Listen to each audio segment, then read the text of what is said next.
새벽 4시 텍사스주 보카치카 발사장의 공기가 로켓 연료 냄새로 가득 차 있고 콘크리트 발사대 위에 우뚝 솟은 120m짜리 초대형 로켓 스타쉽이 차가운 안개 속에서 은빛으로 빛나고 있습니다.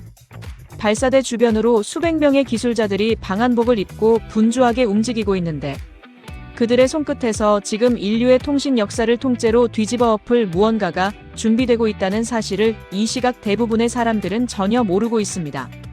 2026년 4월 1일 뉴욕 월가의 새벽 공기를 가르며 하나의 소식이 전해졌는데 그것은 일론 머스크의 스페이스X가 미국 증권거래위원회에 역사상 가장 큰 규모의 기업 공개를 비밀리에 신청했다는 것이었습니다. 이 기업 공개의 내부 암호명은 프로젝트 에이펙스 즉 정점이라는 뜻이며 모건 스탠리, 골드만삭스, JP모건 체이스, 뱅크 오브 아메리카, 시티그룹을 필두로 무려 21개의 글로벌 투자은행이 동원된 초유의 프로젝트입니다. 목표 기업 가치는 1조 7,500억 달러 우리 돈으로 환산하면 약 2,500조 원이라는 인류 역사상 어떤 기업 공개에서도 등장한 적 없는 천문학적 숫자이며 한꺼번에 조달하려는 자금만 750억 달러로 2019년 사우디 아람코가 세운 294억 달러 기록의 2배가 넘습니다. 이 상장이 2026년 6월 나스닥에서 실현되면 스페이스X는 상장 첫날부터 애플과 엔비디아, 마이크로소프트의 버금가는 시가총액을 가진 괴물 기업으로 주식 시장에 등장하게 되는 것입니다. 그런데 여기서 머리를 극적이게 만드는 기묘한 숫자가 하나 있습니다. 스페이스X의 2025년 매출은 약 150억 달러이고 순수익은 80억 달러 수준인데 매출의 무려 110배가 넘는 기업 가치를 월가가 매기고 있다는 사실입니다.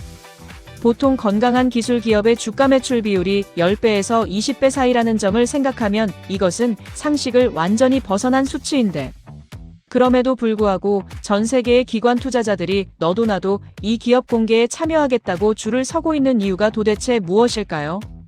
그 답을 찾으려면 스페이스X가 파는 것이 로켓이 아니라 인류 문명의 새로운 운영체제라는 사실을 이해해야 합니다. 오늘 이 영상에서는 스페이스X 상장의 이면에 숨겨진 3개의 거대한 축을 파헤칩니다.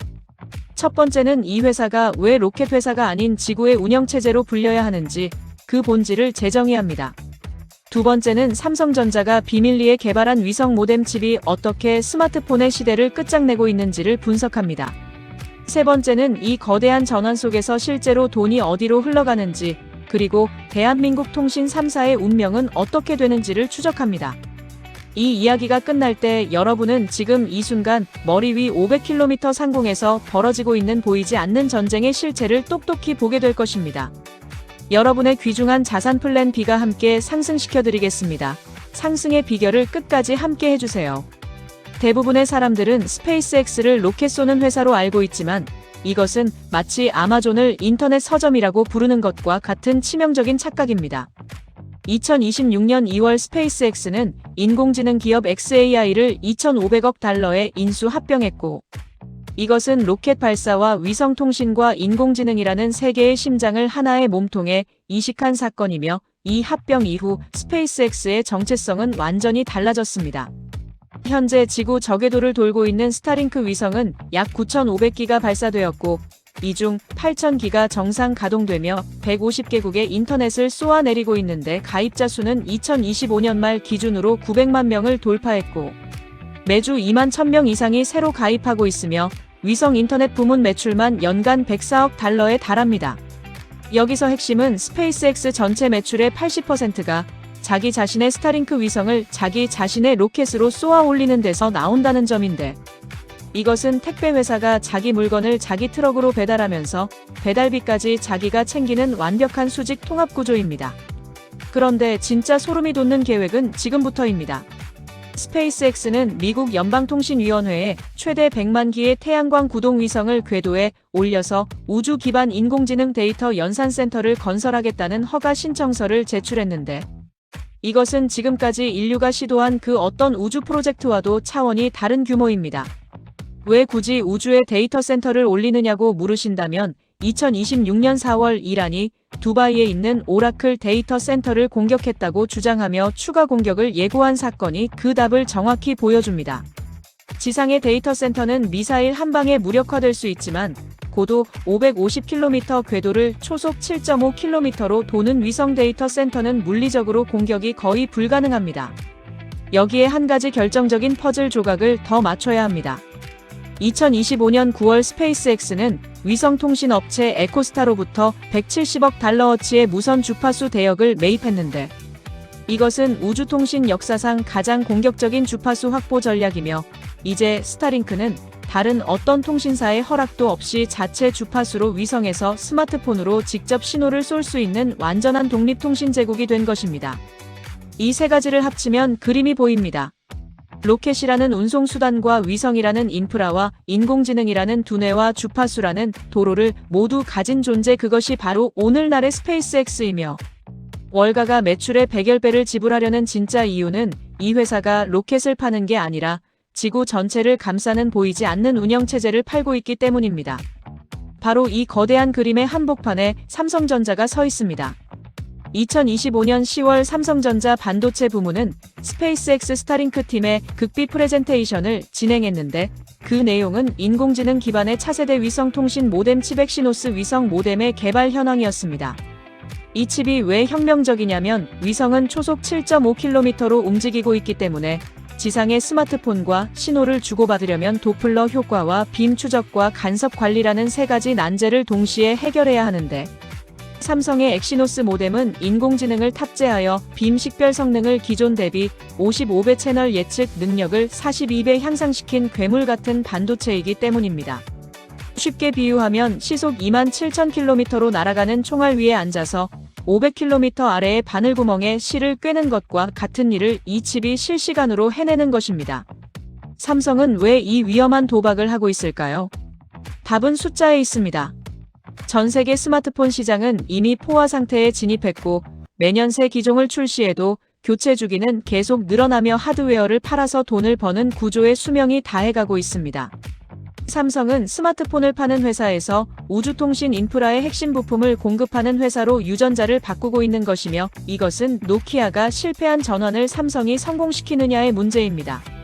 2026년 2월 삼성은 갤럭시 스마트폰 전 기종의 위성통신 기능을 글로벌 탑재한다고 공식 발표했고, 미국에서는 티모바일의 스타링크 서비스와 연동하여 기지국이 전혀 없는 산간벽지에서도 문자와 음성통화와 데이터 통신이 가능한 시대를 열었습니다.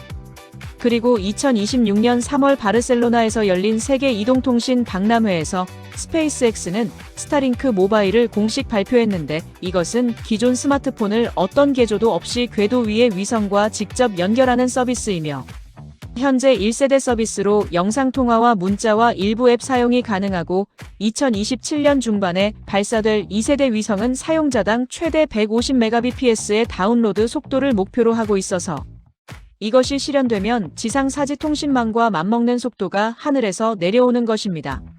이 대목에서 한 가지 질문을 던져야 합니다. 위성에서 직접 스마트폰으로 고속 인터넷이 연결되는 세상이 오면, 우리가 매달 요금을 내는 통신사와 우리가 손에 쥐고 있는 스마트폰이라는 하드웨어의 의미는 어떻게 변하는 것일까요? 솔직하게 말하면 기지국이라는 중간 장치가 사라지는 순간 통신사의 존재 이유 절반이 증발하고, 스마트폰이라는 기기의 가치는 그 안의 칩과 운영체제에 종속되는 완전히 새로운 권력 구조가 탄생합니다. 이제 실제로 돈이 어디로 흘러가고 있는지를 추적해 보겠습니다. 스페이스X 매출 구조를 분해하면 스타링크 위성 인터넷이 104억 달러로 전체의 약 70%를 차지하고, 로켓 발사 서비스가 44억 달러, 그리고 나사의 달 착륙선 프로젝트 등이 나머지를 구성하는데, XAI 합병 후 인공지능 부문 매출이 추가되었지만 아직 10억 달러 미만입니다. 상장 수혜주를 찾으려면 세 갈래의 돈줄을 따라가야 하는데, 첫 번째 갈래는 위성을 하늘에 올리는 발사체 공급망이고, 두 번째 갈래는 위성 내부의 반도체 공급망이며, 세 번째 갈래는 지상 단말기와 서비스 생태계입니다. 발사체 영역에서 로켓랩은 이미 시가총액 380억 달러까지 치솟았고, 위성 직접 통신 분야의 AST 스페이스 모바일은 350억 달러, 위성 영상 기업 플래닛랩스는 120억 달러에 달하며, 반도체 영역에서는 AMD가 최신 스타링크 3세대 위성에 버설 칩을 공급하고 있고, 삼성전자는 인공지능 위성 모뎀으로 핵심 공급자 지위를 쌓아가고 있습니다. 우주 데이터 센터 분야에서는 스타클라우드가 2026년 4월 기준 1억 7천만 달러 투자를 유치하며 기업 가치 11억 달러의 유니콘으로 떠올랐는데, 이 회사의 부상은 우주 기반 연산 인프라가 더 이상 공상과학이 아니라 실제 투자 대상이 되었음을 증명합니다. 전체 우주 경제 규모는 이미 6,130억 달러를 돌파했고 2032년에는 1조 달러에 이를 것으로 우주재단은 전망하고 있습니다. 이제 대한민국으로 시선을 돌려야 합니다. 스타링크가 2025년 12월 한국에 공식 진출하면서 7천여 기의 위성이 한국 상공에서 선박과 초고층 빌딩을 향해 신호를 쏘기 시작했는데, 한국통신 3사인 SK텔레콤과 KT와 LG유플러스가 운영하는 자체 위성은 KT의 5기가 전부이며 SK텔레콤은 자체 위성이 단 한 기도 없는 상황입니다. 이것은 마치 고속도로를 독점하던 세계의 톨게이트 업체 머리 위로 갑자기 하늘길이 열리는 것과 같으며, 장기적으로 한국통신 3사는 기존 점유율의 상당 부분을 위성통신에 내줄 수밖에 없다는 것이 업계 전문가들의 중론입니다.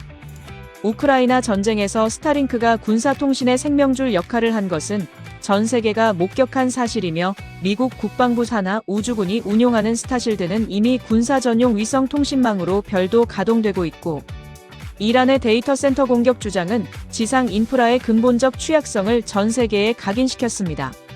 삼성전자가 개발 중인 엑시노스 위성 모뎀이 양산에 성공하면 이 칩은 민간 통신과 군사 통신의 경계를 넘나드는 이중 용도 전략 기술이 될 가능성이 매우 높으며, 이것은 대한민국이 글로벌 우주통신 공급망에서 대체 불가능한 지위를 확보할 수 있는 천재일우의 기회이기도 합니다. 하지만 냉정하게 위험도 직시해야 합니다. 매출 150억 달러짜리 회사에 1조 7,500억 달러의 가격표를 붙이는 것은 주가 매출 비율 100여배로서 현재 시장에서 가장 고평가된 기업인 엔비디아의 30배와 비교해도 3배 이상 높은 수치이며, 일부 월가 분석가들은 이것을 화성에 도시를 짓기도 전에 화성 부동산 가격을 매기는 것과 같다고 경고하고 있습니다.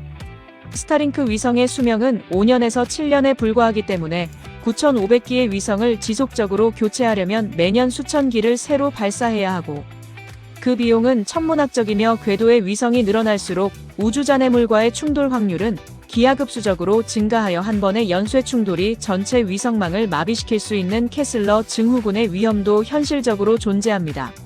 삼성의 위성 모뎀 칩 역시 아직 양산 단계에 진입하지 못했고, 위성 신호와 지상 기지국 신호 사이의 주파수 간섭 문제는 기술적으로 완전히 해결되지 않았으며, 150mbps라는 목표 속도가 실제 환경에서 달성될 수 있을지는 2027년 2세대 위성 발사 이후에나 검증이 가능합니다.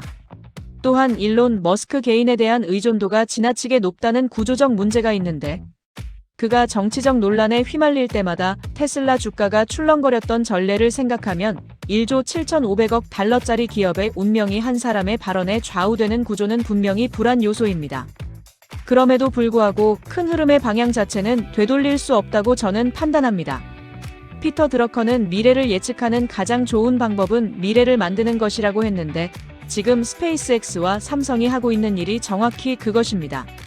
하늘에 기지국을 올리고 손바닥 위의 기기를 우주와 연결하며 인류의 통신 방식 자체를 처음부터 다시 설계하는 이 작업은 이미 되돌릴 수 없는 지점을 넘어섰습니다. 스마트폰이라는 하드웨어의 시대가 끝나는 것이 아니라 하드웨어의 의미 자체가 근본적으로 바뀌고 있는 것이며, 진짜 가치는 손에 쥔 기기가 아니라 그 기기를 감싸고 도는 9,500기의 보이지 않는 위성 네트워크와 그 위에서 작동하는 운영체제에 있습니다.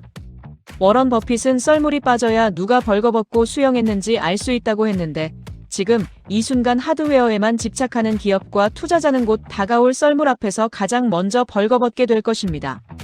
여러분이 해야 할 일은 하나입니다. 손안에 스마트폰을 내려놓고 하늘을 올려다보십시오. 500km 상공에서 초속 7.5km로 지구를 감싸 도는 그 빛나는 점들이 바로 다음 시대의 부가 주조되는 용광로이며, 그 궤도 위의 선을 따라가는 자만이 새로운 시대의 주인이 될 수 있을 것입니다. 내용이 마음에 드셨다면 구독과 좋아요 부탁드립니다.